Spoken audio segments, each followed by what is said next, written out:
Selamat datang di Rajanya Horor. Malam itu desa Sumberjati tenggelam dalam keheningan yang mencekam. Angin bertiup pelan, seakan menyusup ke setiap celah rumah-rumah kayu tua yang berdiri berjejer di sepanjang jalan tanah. Bulan sabit menggantung redup di langit, cahayanya samar menembus pepohonan jati yang menjulang, membuat bayangan aneh bergerak di tanah. Di ujung desa, sebuah rumah tua yang telah lama kosong berdiri rapuh. Dindingnya dipenuhi lumut, jendela-jendelanya pecah, dan atapnya banyak berlubang. Rumah itu dikenal warga dengan sebutan rumah Mbah Samin. Konon, Mbah Samin meninggal tidak wajar beberapa tahun lalu. Ia dikabarkan tewas sendirian, jatuh di halaman belakang, namun mayatnya baru ditemukan setelah beberapa hari. Anehnya, saat dimakamkan, tali pocong di kepalanya tidak dilepas. Entah lupa atau sengaja, tak ada yang tahu pasti. Sejak saat itu, orang-orang percaya arwah Mbah Samin tidak pernah benar-benar pergi. Malam-malam tertentu, terutama menjelang Jumat Kliwon, banyak warga mendengar suara ketukan keras dari dalam rumah kosong itu. Ada pula yang bersumpah melihat sosok putih meloncat-loncat di sekitar pekarangan. Sosok itu mengenakan kain kafan, dengan wajah hitam membusuk, mata melotot, dan tali masih terikat erat di kepalanya. Itu sebabnya, meski tanah di sekitar rumah Mbah Samin subur, tak ada yang berani menempatinya. Rumah itu dibiarkan begitu saja, menjadi sarang kelelawar dan semak belukar. Malam Jumat itu, sekelompok anak muda desa berkumpul.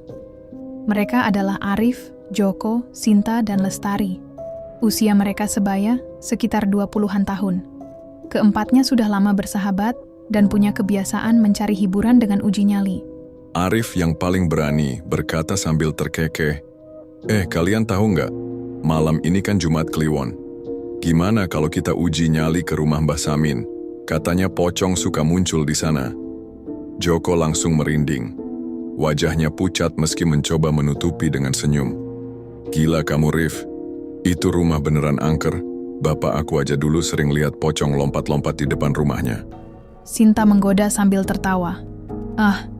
Palingan bapakmu halu. Pocong mah cuman mitos, nggak nyata. Lagian kita rame-rame, nggak bakal takut kan? Namun Lestari, gadis pendiam di antara mereka, menunduk. Ada keraguan jelas di matanya. Ia ingat betul cerita ibunya yang pernah berurusan dengan Mbah Samin saat masih hidup. Katanya, Mbah Samin punya ilmu hitam. Bahkan setelah meninggal, arwahnya masih gentayangan menuntut sesuatu yang belum terpenuhi. Tapi kalau benar arwahnya masih ada di sana, gimana? Kita kan bisa kena bala. Bisiknya pelan. Arif menepuk bahunya. Tenang aja, Tar. Kita cuma mau lihat-lihat. Kalau benar ada pocong, palingan cuma nongol sebentar. Aku bawa kamera, bisa sekalian kita rekam buat bukti. Akhirnya, setelah dipaksa Arif, mereka setuju. Malam itu juga, sekitar pukul 11, mereka berempat berjalan ke arah rumah tua Mbah Samin.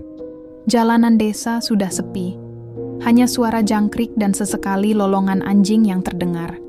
Lampu jalan jarang, hanya beberapa bohlam redup yang tergantung di tiang bambu. Begitu memasuki area rumah Mbah Samin, suasana langsung berubah. Udara menjadi lebih dingin, angin bertiup kencang, dan aroma busuk samar menusuk hidung. Baunya kayak bangkai, kata Joko sambil menutup hidung. Biasa, rumah kosong. Banyak tikus mati kali, jawab Arif cuek. Rumah itu berdiri di tengah pekarangan luas yang ditumbuhi ilalang tinggi. Gerbang kayunya hampir roboh, berderit saat mereka dorong. Dari dalam pekarangan terdengar suara kerak-kerak, seolah ada ranting diinjak seseorang, padahal mereka belum masuk, kayak ada yang jalan. Bisik Lestari dengan wajah pucat. Sinta justru terkekeh. Jangan penakut, Tar. Itu cuma suara angin. Mereka masuk ke pekarangan. Kamera Arif sudah menyala, merekam setiap sudut. Dari dalam rumah, suara tok, tok, tok terdengar seperti ada yang mengetuk dinding. Semua terdiam, saling pandang. Arif berusaha tetap tenang. Kalian dengar? Wah, mantap nih. Kalau ada pocong beneran, kita bakal jadi orang pertama yang rekam. Saat mereka melangkah mendekati teras, tiba-tiba terdengar suara keras dari dalam rumah. Brak! Seperti pintu jatuh terbanting, burung kelelawar beterbangan keluar lewat jendela pecah, membuat mereka terkejut dan menjerit, "Woi, pulang aja yuk." Joko sudah panik, wajahnya pucat pasi, tapi Arif justru semakin bersemangat. Ia menyorotkan kamera ke dalam rumah melalui celah pintu. Gelap, hanya terlihat bayangan-bayangan aneh. Kemudian, sesuatu muncul. Di ujung lorong rumah, sosok putih berdiri kaku. Kain kafannya kusut, penuh tanah dan noda coklat. Wajahnya pucat kehijauan, matanya melotot dengan bola mata hampir keluar, mulutnya terbuka seolah berteriak tanpa suara. Tali pocong di kepalanya masih terikat erat. Sinta menutup mulut menahan teriak. Lestari hampir pingsan. Joko mundur beberapa langkah dengan tubuh gemetar. Sosok itu tidak bergerak, hanya berdiri menatap mereka. Arif dengan suara bergetar mencoba menantang. Kamu, kalau benar pocong, tunjukin kalau ada di sini." Seketika itu, pocong meloncat sekali. Buk! Suara lantainya bergetar, meloncat lagi. Buk! Semakin dekat. "Lari!" Joko menjerit. Mereka berempat berlari terbirit-birit keluar pekarangan. Namun suara buk, buk, buk terus mengikuti dari belakang. Mereka baru berhenti setelah sampai di jalan utama desa. Nafas tersengal, wajah penuh keringat dingin. Astaga, itu beneran pocong. Aku lihat jelas banget. Sinta menutup wajahnya. Aku rekam tadi. Aku rekam. Kamera ini nyala terus. Arif menunjukkan kamera dengan tangan gemetar. Lestari masih menangis ketakutan.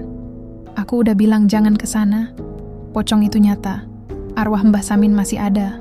Tapi belum sempat mereka tenang, dari arah rumah tua itu terdengar suara teriakan panjang. Bukan teriakan manusia. Suara serak berat seolah keluar dari tenggorokan yang busuk.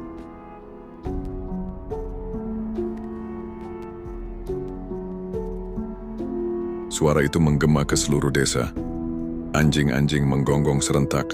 Lampu jalan berkelip, sebagian mati. Keempatnya terdiam membeku. Perlahan, mereka menoleh ke arah rumah Mbah Samin. Di sana, tepat di atap rumah tua, terlihat sosok pocong berdiri. Bukan lagi meloncat, tapi berdiri tegak dengan kepala miring, menatap lurus ke arah mereka. Bola matanya merah menyala. Malam itu, keempat anak muda itu sadar. Mereka sudah membangunkan sesuatu yang seharusnya tidak diganggu. Pocong itu bukan sekadar arwah penasaran. Ada dendam, ada amarah yang belum selesai. Dan sejak malam itu, teror tidak hanya berhenti di rumah Mbah Samin. Pocong itu mulai mengikuti mereka sampai ke rumah masing-masing. Sejak kejadian itu, keempat anak muda tidak bisa tidur nyenyak. Mereka pulang dengan wajah pucat, tubuh gemetar, dan hati yang masih dicekam ketakutan. Arif, yang biasanya selalu berani, kali ini pun tidak bisa menyembunyikan rasa takutnya. Sesampainya di rumah, ia langsung mengunci pintu dan mematikan lampu. Namun rasa aman itu hanya sementara. Malam terasa begitu panjang. Tepat pukul 2 dini hari, ia terbangun karena suara ketukan keras di jendela kamarnya. Tok, tok, tok. Arif berusaha mengabaikan. Namun suara itu semakin keras. Tok, tok, tok. Dengan tangan gemetar, ia mendekat ke jendela dan mengintip dari celah. Saat itu juga, darahnya serasa berhenti mengalir. Di luar jendela, hanya berjarak beberapa meter, sosok pocong itu berdiri. Matanya merah menyala, wajahnya membusuk dengan belatung yang merayap keluar dari lubang hidungnya. Pocong itu tidak bergerak, hanya menatap lurus ke arah Arif. Arif terjatuh ke lantai, tubuhnya lemas. Kamera yang ia bawa semalam masih di atas meja. Lampunya berkedip sendiri meski sudah dimatikan. Sementara itu, Joko juga mengalami hal serupa. Baru saja ia merebahkan diri di ranjang, ia mendengar suara langkah buk, buk, buk di atap rumahnya. Ya Allah, jangan bilang itu. Joko menutup kepalanya dengan bantal. Namun suara itu tidak berhenti.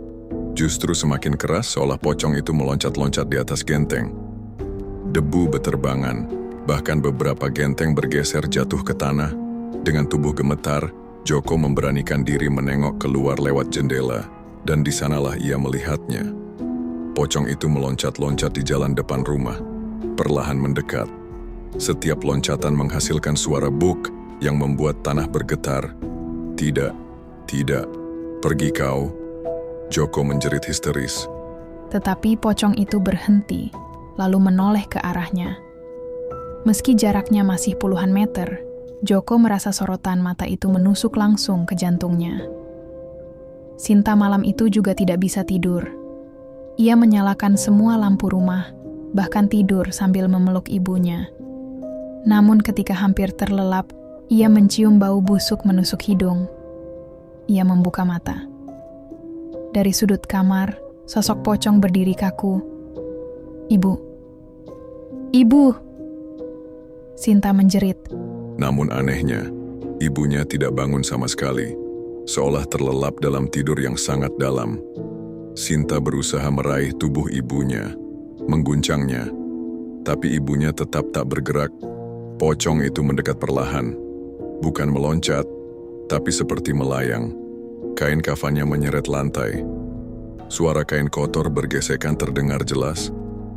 Sinta tidak kuat lagi. Ia pingsan seketika. Lestari pun tidak kalah mengerikan. Saat ia membaca doa sebelum tidur, lampu kamarnya mendadak padam. Angin dingin berhembus, jendela terbuka sendiri. Di kaca jendela, ia melihat bayangan putih berdiri di belakangnya. Ia menoleh, kosong. Tapi saat kembali melihat ke kaca, bayangan pocong itu semakin dekat, hingga tepat di belakangnya. "Ah!" Lestari menjerit, lalu pingsan di lantai. Esok pagi keempatnya berkumpul di warung kopi dekat balai desa. Wajah mereka sama-sama pucat, mata sembab karena tidak tidur. "Aku lihat pocong itu di jendela kamarku," kata Arif dengan suara pelan. "Dia datang ke rumahku juga, loncat-loncat di depan rumah. Aku hampir mati ketakutan." Joko menimpali. Sinta menunduk, suaranya bergetar. "Aku lihat dia di kamarku, tapi anehnya ibuku nggak bangun padahal aku teriak-teriak." Lestari menambahkan dengan suara gemetar. "Aku lihat bayangannya di kaca. Dia ada di belakangku. Aku yakin pocong itu ngikutin kita." Mereka semua terdiam. Baru kali ini mereka sadar, perbuatan semalam telah membuka sesuatu yang seharusnya tidak diganggu. Saat mereka masih bingung, datanglah seorang lelaki tua, Pak Surip, salah satu tetua desa. Ia mendengar pembicaraan mereka. Dengan wajah serius, ia duduk dan berkata, "Kalian sudah bikin kesalahan besar. Pocong yang kalian lihat itu bukan sembarangan. Itu arwah Mbah Samin." Keempatnya menatap Pak Surip dengan mata terbelalak. Dulu, waktu Mbah Samin meninggal, tali pocong di kepalanya tidak dibuka. Itu sebabnya arwahnya tidak tenang. Ia gentayangan, menuntut agar tali itu dilepas. Tapi tak ada yang berani menggali kuburnya. Sejak saat itu, pocongnya sering muncul, mengganggu siapapun yang mendekat ke rumahnya. Arif menelan ludah. "Terus, kenapa sekarang dia ngikutin kita?" Pak Surip menatap tajam, "Karena kalian sudah membangunkannya. Pocong itu merasa dipanggil, dan sekarang dia akan terus mengganggu sampai ada yang memenuhi tuntutannya." Malam berikutnya, teror semakin parah. Arif mencoba menonton rekaman dari kamera semalam. Awalnya hanya gambar buram, rumah tua, dan bayangan gelap. Namun ketika ia memutar bagian saat pocong muncul, sesuatu aneh terjadi. Di layar, pocong itu tidak hanya berdiri di lorong. Ia menatap langsung ke kamera, lalu perlahan tersenyum. Senyum lebar, menyeramkan, dengan gigi hitam berjatuhan. Padahal semalam, Arif yakin pocong itu tidak tersenyum. Tiba-tiba listrik padam. Layar kamera masih menyala sebentar, menampilkan wajah pocong itu yang semakin mendekat. Lalu mati. Arif berteriak ketakutan. Sementara itu di rumah Joko, suara ketukan kembali terdengar. Kali ini bukan di atap, melainkan di pintu depan. Tok, tok, tok. Dengan tubuh gemetar, Joko mendekat. Dari celah pintu, ia melihat kain putih menjuntai di bawah. Ada sesuatu yang berdiri di depan pintu rumahnya. "Pergi, jangan ganggu aku." Joko berteriak, namun pocong itu tidak pergi. Justru tali pocongnya terlepas sedikit, menampakkan wajah busuk yang menempel di kaca pintu. Joko langsung jatuh pingsan. Bukan hanya mereka berempat. Malam itu, beberapa warga desa juga mulai mengalami teror. Ada yang melihat pocong melompat di kebun belakang, ada yang mendengar suara tangisan dari kuburan, bahkan ada yang mendengar suara ketukan keras di genteng. Desa Sumberjati mendadak heboh. Banyak warga yang tidak berani keluar rumah setelah maghrib. Ini semua gara-gara kalian, bentak salah satu warga pada Arif dan teman-temannya. Mereka hanya bisa menunduk. Mereka tahu, kesalahan memang ada pada mereka. Malam-malam berikutnya menjadi neraka bagi mereka semua. Pocong itu tidak hanya menampakkan diri, tapi mulai menyentuh, mengganggu, bahkan menyerang. Dan perlahan, satu persatu dari mereka mulai mengalami kejadian mengerikan. Malam itu desa benar-benar terasa mencekam. Angin tidak bertiup, jangkrik pun tak lagi berbunyi. Seolah seluruh alam menahan nafas, Arif, Joko, Sinta, dan Lestari memutuskan berkumpul di rumah Arif, berharap dengan bersama-sama mereka lebih aman. Namun rasa takut tidak kunjung hilang. "Aku udah nggak tahan," kata Sinta sambil memeluk lututnya. "Setiap malam aku mimpi pocong itu duduk di kamarku, menatapku sampai aku nggak bisa gerak. Kayak tubuhku dipaku di ranjang." Lestari mengangguk pelan. "Aku juga. Malam tadi aku dengar suara bisikan di telingaku. Suaranya berat kayak orang serak. Katanya, 'Lepaskan aku, lepaskan aku.'" Joko menepuk meja, wajahnya pucat. "Kalau gini terus kita bisa mati beneran. Kita harus lakukan sesuatu." Pak Surip, tetua desa yang mereka temui kemarin, akhirnya datang ke rumah Arif malam itu. Ia membawa dupa, kemenyan, dan kitab kecil. Wajahnya tegas, meski jelas ada rasa was-was. "Kalian sudah terikat dengan pocong itu.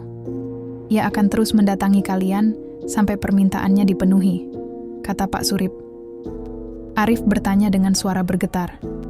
"Permintaannya apa?" Pak Surip menarik napas panjang. "Tali pocongnya harus dilepas. Tapi itu artinya, kalian harus menggali kuburan Mbah Samin." Semua langsung merinding.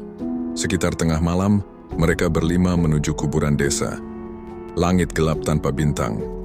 Kuburan itu berada di bawah pohon beringin tua, tempat warga jarang berani mendekat. Arif dan Joko membawa cangkul, meski tangan mereka gemetar. Sinta dan Lestari memegang senter, sedangkan Pak Surip menyalakan dupa dan membaca doa-doa. Saat mereka mulai menggali kuburan Mbah Samin, udara mendadak membeku. Asap kemenyan berputar-putar tidak normal, seakan ditarik oleh sesuatu. Belum lama menggali, suara buk, buk, buk terdengar dari kejauhan. Semakin lama, semakin dekat, dia datang. Bisik Lestari, wajahnya pucat pasi. Sinta menjerit ketika melihat sosok putih meloncat di antara nisan. Pocong itu benar-benar muncul. Matanya merah menyala, mulutnya terbuka lebar mengeluarkan suara raungan panjang. "Ah!" Tanah bergetar, pohon beringin bergoyang, burung-burung malam beterbangan ketakutan. "Cepat gali terus," teriak Pak Surip sambil membakar lebih banyak dupa. Arif dan Joko menggali dengan panik. Semakin dalam, semakin kuat suara teriakan pocong itu. Tiba-tiba, Sinta terpeleset dan jatuh ke dalam lubang galian. Saat ia berusaha bangun, kain kafan kotor melilit kakinya. Ia menjerit histeris, "Tolong, ada yang narik aku." Arif mencoba menarik tangannya, tapi terlalu kuat. Dari dalam tanah, pocong lain muncul, wajahnya hancur, matanya kosong. Pocong itu mencengkeram kaki Sinta dan menyeretnya ke dalam tanah. "Ah!" jerit Sinta. Tubuhnya ditarik perlahan masuk. Lestari menangis ketakutan. "Kita harus tolong dia." Namun sebelum sempat, tanah menutup kembali, menyisakan hanya jejak kain kafan yang tertinggal. Sinta lenyap tanpa jejak, semua terdiam membeku. Joko sampai menjatuhkan cangkul dari tangannya. Kita kehilangan dia." Suara Arif parau, matanya kosong menatap tanah. Pocong yang asli, dengan tali masih terikat di kepala, kini berdiri hanya beberapa meter dari mereka. Matanya melotot, kepalanya bergoyang aneh, dan dari mulutnya keluar suara tawa serak.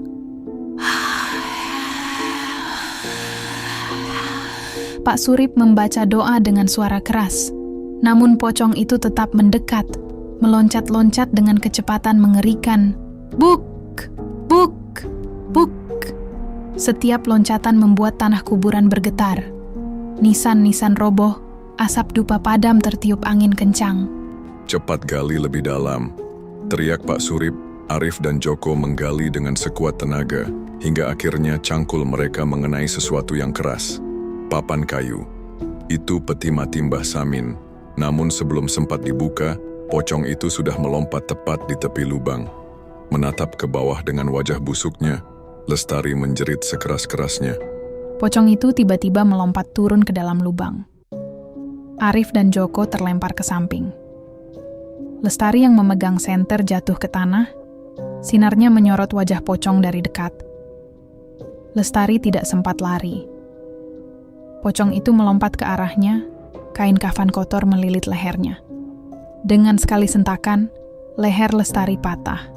Tubuhnya terkulai, mata melotot kosong. "Lestari!" Arif menjerit histeris. Joko muntah-muntah karena tidak kuat melihatnya. Pak Surip terus membaca doa, suaranya semakin lantang. Dengan nama Allah, aku perintahkan kau kembali ke tempatmu. Namun pocong itu tidak berhenti. Justru semakin mengamuk, menyeret tubuh Lestari ke dalam lubang kuburan. Dengan sisa keberanian, Arif membuka papan peti mati. Di dalamnya, mayat Mbah Samin terbaring kaku, wajahnya busuk penuh belatung, namun tali pocong di kepalanya masih erat terikat. Ini dia.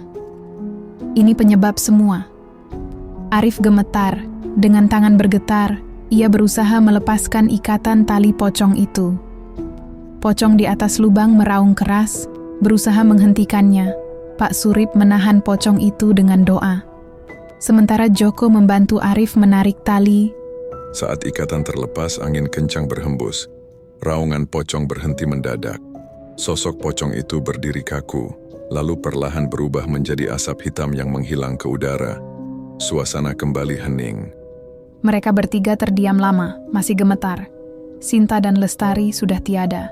Hanya Arif, Joko, dan Pak Surip yang selamat. Pak Surip menutup peti dengan doa, lalu berkata dengan suara berat, "Sekarang arwahnya sudah tenang, tapi ingatlah, jangan pernah ganggu yang sudah mati. Karena sekali kau bangunkan mereka, kau takkan pernah bisa tidur nyenyak lagi." Arif dan Joko hanya bisa menunduk, air mata mengalir. Mereka tahu kesalahan mereka telah merenggut nyawa sahabat-sahabat mereka. Malam itu mereka kembali ke rumah dengan tubuh lelah dan hati hancur. Pocong memang sudah pergi, tapi trauma itu akan membekas seumur hidup. Beberapa minggu kemudian, desa kembali tenang. Tidak ada lagi penampakan pocong. Namun setiap kali Arif menutup mata, ia masih melihat wajah Sinta menjerit ditarik ke dalam tanah. Setiap kali Joko mendengar suara keras di malam hari, ia teringat tubuh Lestari yang mati dengan leher patah. Dan kadang saat malam Jumat Kliwon tiba, di kejauhan masih terdengar suara samar, buk, buk, buk. Apakah itu hanya ilusi? Atau pocong itu belum benar-benar pergi?